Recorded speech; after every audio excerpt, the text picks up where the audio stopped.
Both of us must concur with that guy who said that a good dancer knows when to leave the stage. That is what that guy said. That a good dancer knows when to leave the stage. But the problem comes whereby someone is dancing so well, has been dancing so well, people have been appreciating, applauding, and then exaggerate. So the moment now you start exaggerating, the moment now you're doing it because you feel like people are appreciating you, watu nakupigia kelele, watu nakusha, if you want to leave people into suspense, wakati watu wanashangilia, ondoka. Waache wakishangilia, wajiulize kwamba kwa nini yameenda. Lakini this one, wewe unaacha watu wanashangilia hadi wanachoka. Wamechoka na kushangilia, bado wewe waendelea. Wajua wakati ambapo watu wanasherehekea, watu kushangilia, alafu umeondoka, utawaacha wakijiuliza kwamba alikuwa anataka kufanya nini baada ya hapo. Lakini sasa shida inakuja, unapata kwamba wewe mwenyewe unaendelea na kile ambacho unaendelea hadi watu wenyewe wamechoka, wanajiuliza utaondoka saa ngapi. Don't ever let people ask themselves that utaondoka saa ngapi. Acha watu wajiulize kwa nini ameondoka. Ushaona? This issue of why has he left is better than at what time will he or she leave. I'm talking about that thing because of this video that I want to do. But before we do that, let me just quickly remind you that if at all we are meeting for the first time, don't forget to click the subscribe button. You can also like, you can share, you can drop me a comment at the comment section and tell me where you're watching this video from and how these videos are reaching you. And also, just a quick reminder, guys, that a quick request and a reminder, of course, that I have a funeral and the burial is next week. So I'm just requesting that if I can find people who will decide and stand with me, say that Bonnie, you are not in this alone, we are with you, because we know that a time is coming that we will also request your support and you will support us. So please, I'm just requesting that if you can support me, if there are 50 bob, 100 shillings, your 200 shillings, your 300, your 500, your 1000, your 2000, I really appreciate it. And also guys who have already sent, guys, thank you very much. I've seen you guys who've really sent me. Mmenitumia kitu, mmeniambia Bonia tutakuacha peke yako. Thank you very much. I will not mention your names, guys. You've done that and I've seen what you've done. Thank you very much. May God bless you. I know that kuna wale watu pia bado ambao watasimama na mimi kwa hili jambo. Asanteni sana. Mungu azidi kuwabariki. Thank you very much. And I know some people are surprised that nimebadilisha kiti. Okay, nimebadilisha. There's just a friend of mine amenipigia kaniambia, Boni, niko na kiti hapa. I think you can come and take it. At least ikusaidie. Though I had one that I was using, but at least imepanda juu kidogo. So thank you very much. I really appreciate you. So kitu ambacho naenda kufanya, I'm just going to repair hapa na iwe kitu nzuri sana. I just decided to shoot with it, at least nione venye inakaa, but inakaa nzuri, Okay, let us get into the discussion. Raila Odinga. Let us talk about Raila Odinga. And I know most of you guys are going to feel bit most wale ambao ni wandani wake Raila Odinga, that I'm not against anybody, but truth be told, it has come to a point where Raila Odinga should just leave politics and akapumzike, because he's losing it.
Anapigia wapi? Anapigia wapi?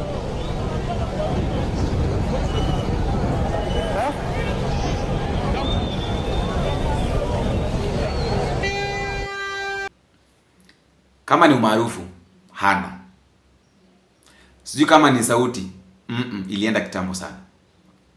Hakuna jambo ambalo Raila Odinga anaweza kaambia watu na watu wakubaliane nacho saizi. Okay, what will you tell people? Let's assume that Raila Odinga ametoka kwa Ruto, ameenda kwa opposition. Ataambia opposition nini? That is the question.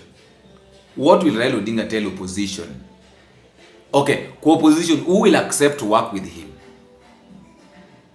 You know, one thing I know is that Raila Odinga cannot survive without William Samoei Ruto. And William Samoei Ruto cannot survive without Raila Odinga. Number one, I've been trying to look at this thing this way.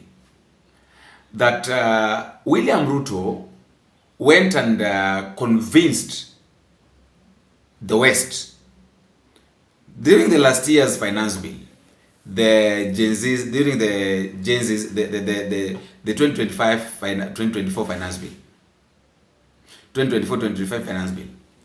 After convincing the West told him that we are giving you this finance bill. Go and make sure that it works. After working, then now we'll give you the money that you want. But if it doesn't work, we won't give you money. That is what he was told. And then he was giving the finance bill. After being given the finance bill, he came with it here.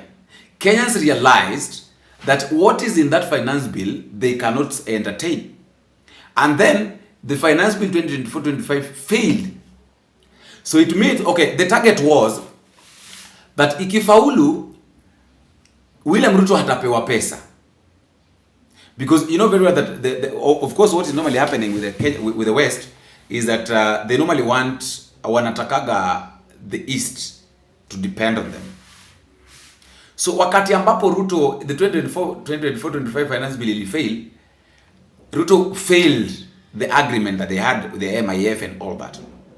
So hawezi akarudi US kwenda kuomba pesa. That is why unaona William Ruto inabidi aende wapi? Aende China, aende wapi? And you have to know, you have to understand that William Ruto hawezi akaenda China without Raila Odinga's help. And that is now where Raila Odinga is coming in. And anataka tutulie, tukubaliane that that is now where you find that William Ruto cannot survive without Raila Odinga. And it is not that William Ruto paid Raila Odinga to work with him. This is what happened. William Ruto wanted to go to China to request for money to come and lie to us with. Aende akakope pesa, mabilioni ya pesa, alafu aje akatuambie kwamba tumetenga shilingi milioni moja. Tumetenga shilingi milioni. That is why you are seeing that the Gen Z's are really, the millennials and the Gen Z's have really woken up. Because, okay, in as much as some of the Gen Z's cannot understand what 1 trillion or 1 billion can do, but they have got that knowledge that they know kwamba some of them don't understand what a billion is, but you can't lie to them that this is what a billion has done. So no maana unakuja unapata kwamba it was very easy for these politicians to lie to our fathers, to lie to the past generation, because the past generation didn't understand how what a billion or what a trillion can do. So wanakuja wanajenga kiwanda aya shilingi milioni 5, alafu they say that the 5 billion that we took imefanya hiyo kazi. So at the back of your mind ile hela ambayo ilikopwa na serikali imefanya ile kazi, ila hali hata nusu yake haijafanya hiyo kazi. So the remaining money they squander it. Now the difference with that generation and this generation is when you tell the Gen Z's that ile pesa ambayo tulikopa tumefanya nayo 1 2 3, they will sit down and start calculating. Okay, you borrowed 1 million. And then borrowing 1 million, you are telling us that you build this. According to our calculations, what you build does not correspond with the money that you borrowed. Where is this other money? Ndio maana unakuja napata serikali sasa hivi inavurugana sana na Gen Z na millennials because they are smart, they are wise, they know what to be done. Now, when William Ruto wanted to go and borrow money in China, he knew very well that the China could not hear him out. He brought in Raila Odinga. Now, Raila Odinga coming in, Raila Odinga had got these conditions. Condition number 1, lazima nilete watu wangu on board. Na lazima wapewe zile sehemu ambazo hela huenda sana. Number 1, treasurer must be my person. Opiyo Wandayi came in. What other sector normally consumes a lot of, normally handles a lot of money? Energy. Opiyo Wandayi came in. Okay, John Badi came into treasury. Opiyo Wandayi came into energy. And then akakaa chini akapiga hesabu the corporate. What normally happens, the corporate nini mamona loan Oparanya akakuja. So hustler fund and all that, borrowing money from the banks and all that. Oparanya akakuja. So kwa Raila, it is not that William Ruto paid Raila. Raila Odinga demanded that before I take you to China. Remember when William Ruto went to China, they went with Raila Odinga. So before I take you to China, you have to do me this. William Ruto said, okay, what I need is money. I only need money. I'm not even interested in all those. You can take them. What I need is how I can get finance to do my things. Let us go. Kuwa na watu, chukua, let our watu. And then that is how these guys came into power. That is how this guy found themselves in government. It was after the negotiation. Not that they were interested in the broad-based government doing what. It is not like now they're experts. Now they made it look like now they are the expert, but indeed ukijaribu kuiangalia, it was a fake expertise. It was a fake narrative of experts, which is not going to work, which will not work. They will fail with it. Are you seeing? So right now, have you ever asked yourself why, kwa nini pesa sasa haiko kwa wananchi? This is what is happening. The banks are borrowing the government money. Hizi bank zote ambazo tunaona, they are borrowing the government because wanajua ya kwamba government is a sure bet. We will borrow the government money and then the government will bring it back with interest. Unlike tukiboro kwa, ndio maana unaona sasa hivi wananchi wana pesa iko kwa wananchi sana, iko wapi? Kwa serikali, because the banks are borrowing the government. That is what is happening. Serikali imeamua kukopa, benki zimeamua kukopa serikali. So nyinyi mkipiga kelele hapa, oh mara kuna hela, mara nini, hela inaenda kwa serikali. Are you seeing? So I really don't know how we will handle this, because penye pamefika, it needs a lot of calculations. Imagine Ruto anasema ya kwamba we are going, Kenya is going, Nairobi is going to be a Africa hub of Africa. Ati ukijaribu kwa kusoma the standard inasema the companies are running away from Kenya. But William Ruto anaenda huko anaambia watu wa London that companies are coming in Kenya. Companies that are moving their headquarters to Kenya. Lloyd's of London this afternoon signed to open an office in Nairobi International Financial Center. The Africa office, for that matter. When I was in Spain 2 days ago, European Bank for Reconstruction and Development is opening their headquarters in Nairobi. They are again Africa headquarters in Nairobi. Bupa Health International today also signed, was it today?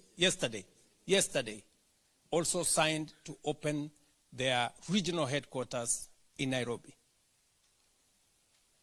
Africa Finance Corporation, a huge continental corporation, is also opening their office in Nairobi. Africa's specialty risk also is opening their headquarters in Nairobi. 3 months ago, Teleperformance, the largest BPO company in the world, opened its headquarters at Two Rivers in Nairobi. And I can count for you more companies and more companies and more companies. To tell you in simple language, Nairobi is becoming the financial hub of our continent. But if you read Standard newspaper, they will tell you companies are closing in Nairobi. And they will not tell you which ones. So I just want to tell you that there are real companies, serious companies who assess Kenya for who we are. Why is it that William Ruto is a very good friend of Macron? That is the president of France. Very much good friends. The same person that you are friends with is the same person that other countries are running away from. Lakini wewe unaona that is the only person that you can be friends with. Hakuna mtu mwingine ambaye mnaweza mkashikana naye, hakuna mtu ambaye mnaweza mkawa marafiki naye isipokuwa huyo. Are you thinking what I'm thinking? And then Raila Odinga amekosa umaarufu sana kwa wananchi. Imagine Raila Odinga anafukuzwa saa hizi. People can block the way. Watu wanaweza wakasimama kwa barabara na wanasema kwamba Raila Odinga haupiti hapa. And Raila Odinga together with Edwin Sifuna wanaingia kwa gari, wanapinduka na wanaenda. After all guys, that is just my thought and that is all I have for today. Please don't forget to drop me a comment and also don't forget to subscribe. And if you have support, if you feel like you can support me, don't forget also to do that. Let us meet in the next video if it is possible. I have been your host, Boniface Sabina. Bingo.